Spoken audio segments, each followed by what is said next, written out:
Hey, good morning, everybody. My name is Marcel. This is the Irnieracing YouTube channel. Today, we're going to look at part of the interview with Tucker Carlson in Edmonton, speaking with Conrad Black and Jordan Peterson. Let's take a look. I would like to ask Jordan, on this business of, we agree. I think everyone in this great stadium agrees with Tucker's denunciation of our health system. It's a shambles and a disgrace, and it is so bad that, as he said, the health system that's supposed to promote life is now selling the virtues of suicide, and not only to sick people, to poor people as well, as if you have no chance of recovering and becoming prosperous. But Jordan, where do you stand on this optimism, pessimism scale that Tucker and I have built up a little here?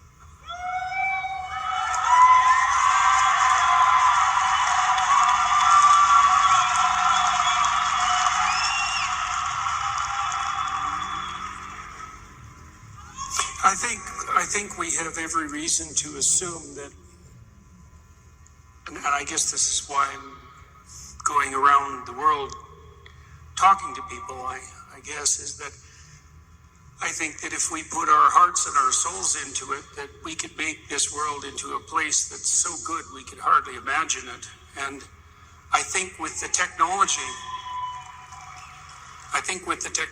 that's in front of us, which is transforming at a rate that's beyond comprehensible, literally, that we could do much better in the next 50 years than we did in the last 200, and that's really saying something.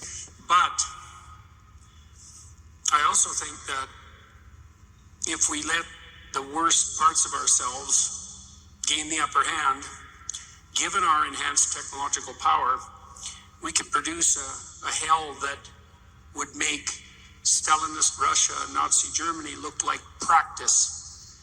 And so there's a great hope in that, but a great warning. And one of the things you all want to consider too is that because you're so much more powerful than people were in the past with the technology that you have at your disposal, with the influence that you can have in the world, that all your particular and individual moral flaws are going to find their amplification in the world in a way that wasn't really evidently true in the past.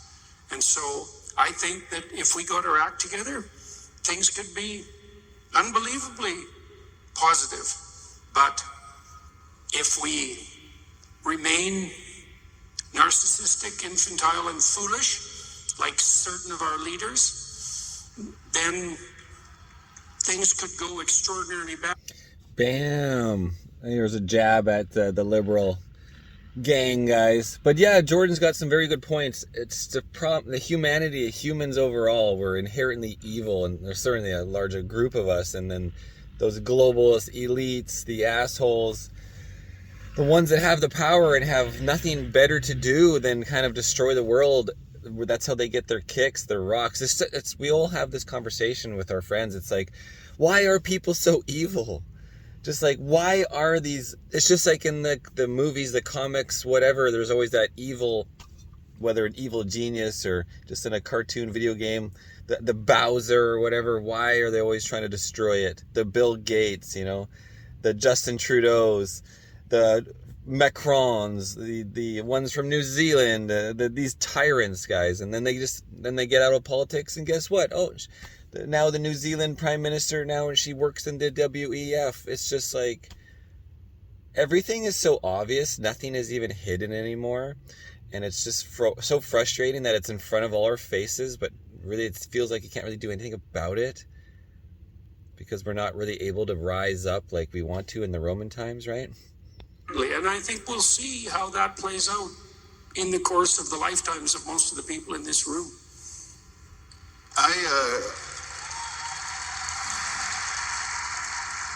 I have the honor of sharing a podcast with the eminent historian Victor Hansen and the former U.S.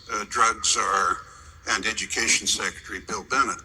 And Victor presents, I think very accurately, the correlation of forces in our English-speaking countries, societies that Tucker referred to. The enemy of practically all of us here, unless they're spies from the CBC or elsewhere. They possess the academy, they possess the media, they possess Wall Street and the equivalent to an extent in Canada. Silicon Valley, which I agree with you is an abominable place. You should direct your strictures against them instead of Toronto. And Silicon Valley, guys, California, actually not too far from there, because we're here in Glamis.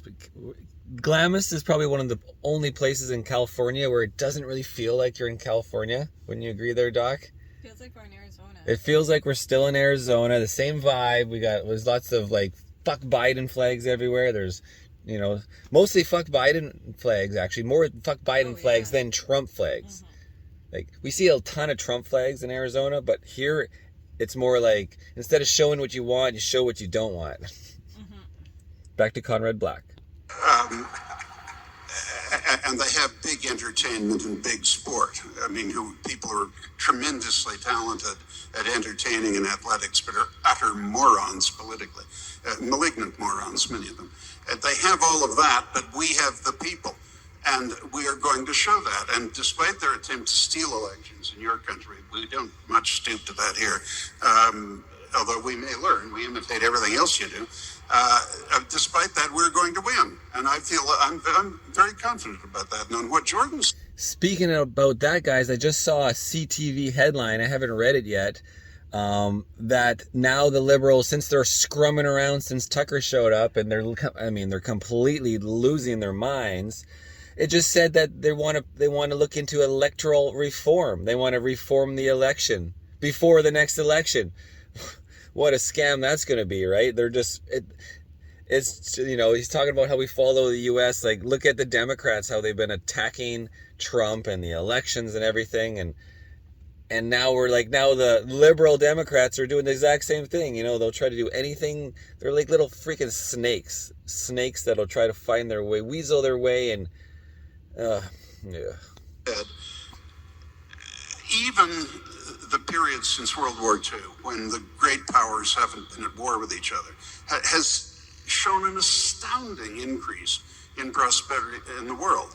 The total percentage in the whole world, huge populations it now has, that's in designated poverty, severe poverty, is down to under 10%. I mean, we are making progress. It's just frustrating that these leading countries, such as ours, are at the moment so incompetently governed. And we are ultimately going to lose our position of moral and practical leadership if we underperform, as this country now is underperforming.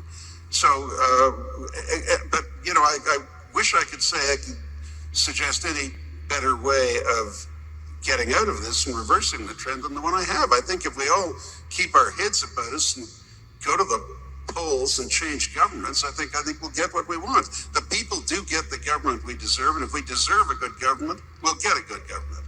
And you have one here in Alberta.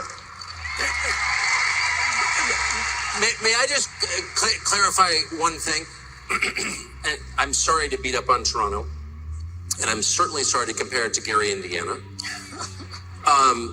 Toronto's not the worst place in the world, and I'll concede that Gary ended up maybe a little worse.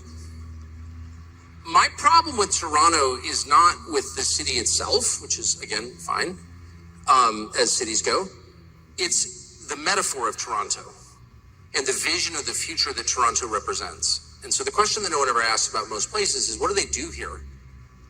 What's the point of the city? What's the business here? What do they add to the country? And Toronto represents a vision that I reject, which is an economy based on banking and real estate. I don't think it's a real economy. I think banking has its place, real estate has its place. I don't think you can build a country on that, and I don't think you should.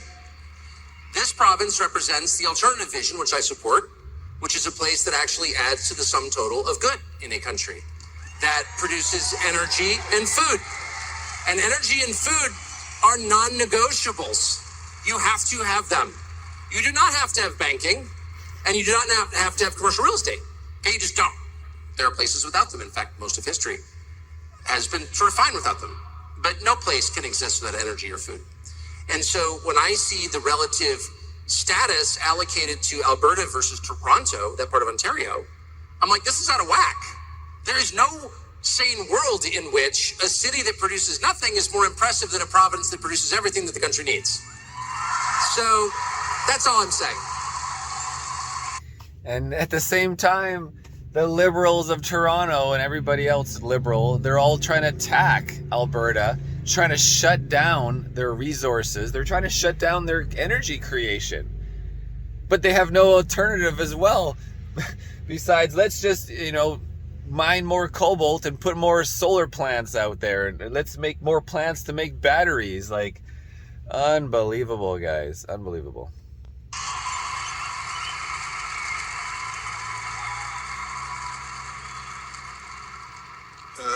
Jordan, you're a renowned psychologist, and your renown has been most recently emphasized by the attempt of your peers to discipline you and send you for lessons in public relations. The fact that they would do this, it does indicate how extraordinarily accomplished you are and how widely admired you are.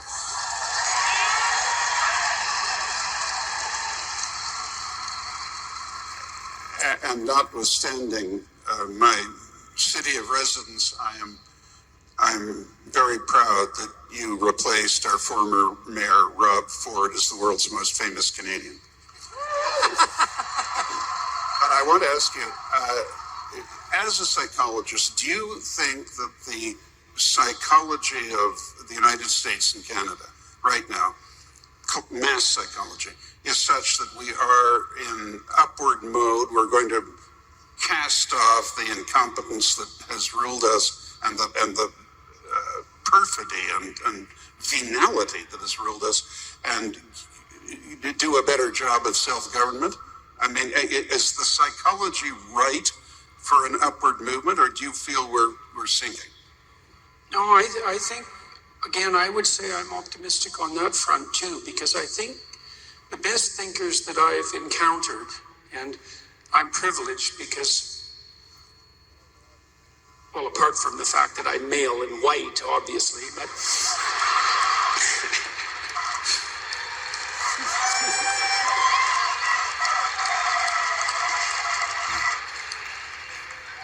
sorry about that. But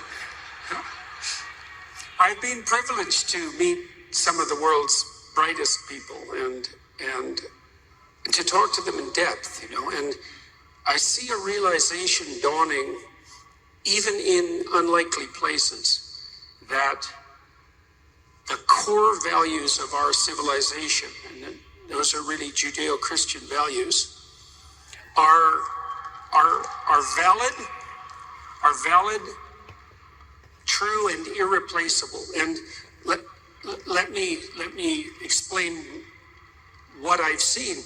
So, in recent months, I've watched a number of surprising conversions or semi-conversions. And so, Ayaan Hirsi Ali, some of you may know of Ayaan Hirsi Ali, and if you don't, you should, because she's one of the world's bravest people. And she was a real admirer of the new atheists for a long time. And she had her reasons, because she suffered greatly at the hand of psychopathic fundamentalists. And she's concluded that the Christianity that underlies her society is irreplaceable and has actually converted. That, despite being an admirer for a very long time of the new atheists, Richard Dawkins and Christopher Hitchens and Sam Harris, were very intelligent people, by the way, but wrong in a deeply interesting way.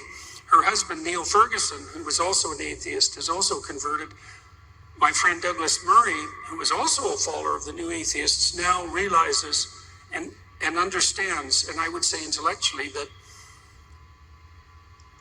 a humanism unmoored from a deep metaphysical substrate will fall prey to the kind of ideological lunacy that now characterizes our times and that threatened the entire planet a number of times in the 20th century. I can see this happening all over, and there are deep reasons for that, and they're going to become more evident in very short order. And so I think we're on the verge of a conscious metaphysical revolution that will reveal to us once again the profundity, depth, necessity, and value of the core propositions that made the West free, prosperous, and great. A conscious metaphysical revolution. Interesting. And so, may I just add one thing to that? I couldn't agree with that more. I can't express it as eloquently as you just did, and I want to try. But I'll say two things. One, I noticed that, and I've never been an atheist, but I've never been, that far from atheism. I always lived in sort of rich, well-educated world among people who mock the religious because they're primitive. And in the last 2 or 3 years, I have heard more people talk about the possibility that all that we can experience with our senses is not all that there is. And of course, that's true. It's obviously true. And there's no society in human history that's believed otherwise. Only the West, since we dropped the atom bomb on Hiroshima, only the West, since 1945, has proceeded as a society. Oh, sorry guys, we gotta take a pause. Looks like everybody's rolling out of Glamis here, or the Imperial Sand Dunes. What pit are we in? Roadrunner pit. But yeah, what is it, Sunday today? Mm-hmm. Everybody's heading home, except for us. We're watching Jordan and Peterson. And we're back. With the assumption that there's no God. That's never happened before. And of course, it doesn't work at all. That's changing really fast, and I feel it. I also see, and it's very obvious if you just look for it, that the main thing the people who run this country and my country and a lot of Western countries hate is Christianity. They hate it more than anything. And you see it in their behavior. You see it in the arrests of Christian pastors. And if there's one group in the world, whether you're a Christian or not, you certainly don't need to be a Christian to acknowledge what's obviously true. These are the least threatening, least bad people in your society. These are the people who mean you the least harm. These are the people who commanded to pray for their enemies. These people who commanded to give up their life for people they don't know and for others. And so again, you don't have to be an adherent of that religion to see those people as a group you might want more of. Because what's the downside to having people who love you despite the fact you hate them? Like, that seems like you'd want more of those.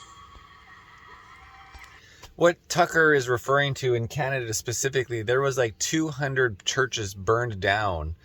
And when was all this? This is just in the last couple of years during the COVID lockdowns, I believe.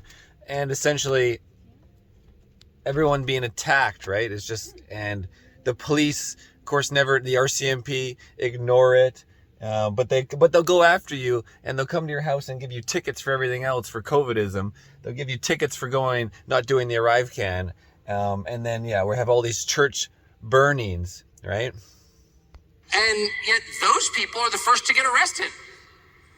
And their churches are burned, 90 in this country, with the full tacit support of your government. Like, what is that? Why are they going after them? Of all the problems your country has, my country has, why are the Christians being persecuted? And they are being persecuted.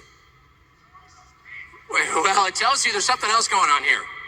There may be their goals, maybe this is part of something bigger. I mean, just meditate on that for the weekend and see the conclusion you come to. That's all I would say. Okay, well, we'll meditate on that. Thank you, Tucker Carlson. I got to get outside, guys. And I'll be doing we'll do the video on Daniel Smith's interview next on Tucker in Edmonton. So stick around for the Daniel Smith one. But it was good to hear from Jordan Peterson. I am Irnieracing, and another neighbor is leaving.